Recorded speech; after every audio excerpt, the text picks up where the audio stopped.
Number 2, the second thing that gives Satan access is what I call the spirit of disobedience. What is the spirit of disobedience? It is the legitimate identity of sonship with the devil. Why is Satan called Satan? He's not called Satan because he's just called Satan. He's called Satan because he's responsible for disobeying the word of God.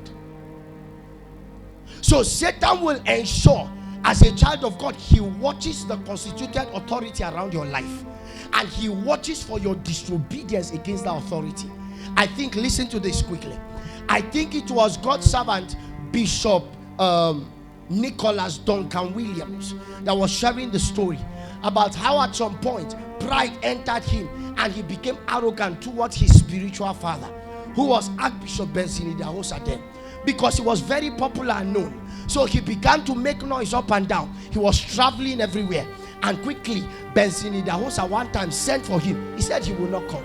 So you know what he did? Benson Idahosa said, from today I remove all my spiritual covering and advantage from you. You know what he wrote back? He said, sir, I don't care, I am already better. And I wrote back one funny response, allegedly, if I'm not mistaken. And Benson Idahosa said, fine, I leave you to God. From that month, FBI started chasing him, police chased him, the ministry went off until he had to run away from his country. Guess what? 2 years later, when he was down, God told him, he said, almost all the advantages you thought you got, you didn't get because of who you were. You got because of the labor of the man I had placed over you. Go back to him.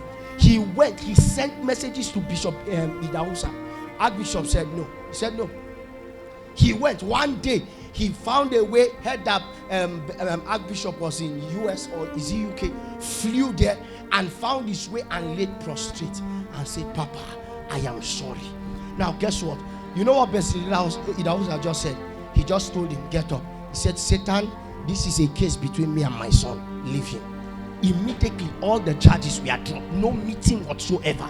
Listen, the devil will look for what we call legitimate grounds for disobedience, and there he begins to attack you. People under obedience don't die anyhow. I can tell you this. There are things that should never happen to a man who is under obedience. There is a way your life is going with confusion, haywire, and you know it's not training or a process. No, the spirit of disobedience is at work in you. And the last